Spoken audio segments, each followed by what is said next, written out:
ግዴታ የሰጠውን ቦታ እየተወጣ የሚገኝ ተጫዋች ነው መላኩ አሰፋ። አዎ እያንዳንዱ ማቋረጦች ላይ ያለበት ፍሬው ሰለሞን።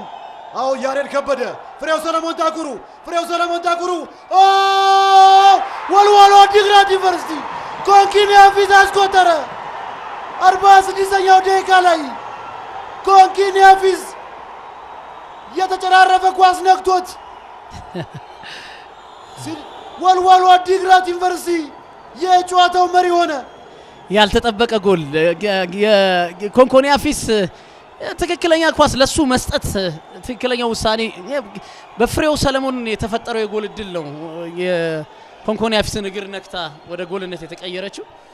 እዚህ ጋር በተሰራው ጥፋት ላይ የመከላከል ኦርጋናይዜሽናቸውን ያጡ ይመስላል የሲዳማ ቡና ተጫዋቾች። ሙሉ ዓለም ላይ ጥፋት ሰርቷል የሚል ጥያቄ ነበራቸው። አዎ ከፍሬው ሰለሞን የተገኘውን አጋጣሚ ሰመራ ሀፍታ የመታውን ኳስ ነው ኮንኪኒ አፊዝን ጨርፎ የወልዋሎ ዓዲግራት ዩኒቨርሲቲ የመሪነት ጎል የተቆጠረው። ኮንኮኒ ነገር ግን ታፋውን ነክቷት የተቆጠረችበት ጎል። ይሄንን ኳስ ለማዳን አላዛር መርኔ እድል አልነበረው። መስፍን ታፈሰ ቅሬታውን እያቀረበ ይገኛል። አስቀድሞ በሰራበት ጥፋት ዳኛው ውሳኔ ማሰማት ነበረባቸው የሚል ቅሬታን ከመስፍን ታፈሰ ነበረው። ሩቤል ወልዋሎ ዓዲግራት ዩኒቨርሲቲ ፍጹም የመከላከል ሚዛኑ ተመልከተ። አዎ ሌላ እድል በየነ ባንጃ አበላሽ። ወልዋሎ ዓዲግራት ዩኒቨርሲቲ አላዛር መርኔ ያዘው አበላሽ። ጨዋታው ሊጠናቀቅ ሲል ድጋሚ ነፍስ ተዘራበት። በየነ ባንጃ ያገኘውን አጋጣሚ ያልተጠቀመበት አላዛር መርኔ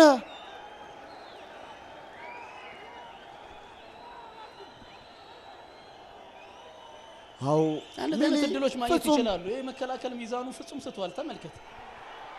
ሌላውንም አጋጣሚ በየነ ባንጃው ወልዋሎ ዓዲግራት ዩኒቨርሲቲ ሁለተኛውን ጎል አስቆጠረ። በየነ ባንጃ ያለቀለት እድልን ከሳተ በኋላ በደቂቃ ልዩነት እድል አግኝቶ ወልዋሎ ዓዲግራት ዩኒቨርሲቲን ወደ 2-0 መሪነት አሸጋገረ። ግርማ ታደሰ መንቾን የተመለከትናቸው ነው። ወልዋሎ ዓዲግራት ዩኒቨርሲቲ በታሪኩ የመጀመሪያውን ትልቁን ዋንጫ ለማሳካት ከአስቸጋሪው ፈተና በኋላ አመቱን በዋንጫ ለማጠናቀቅ ምናልባትም የመሃል ዳኛው ዳንኤል ይታገሱን ፊሽካ ብቻ ይጠብቃል።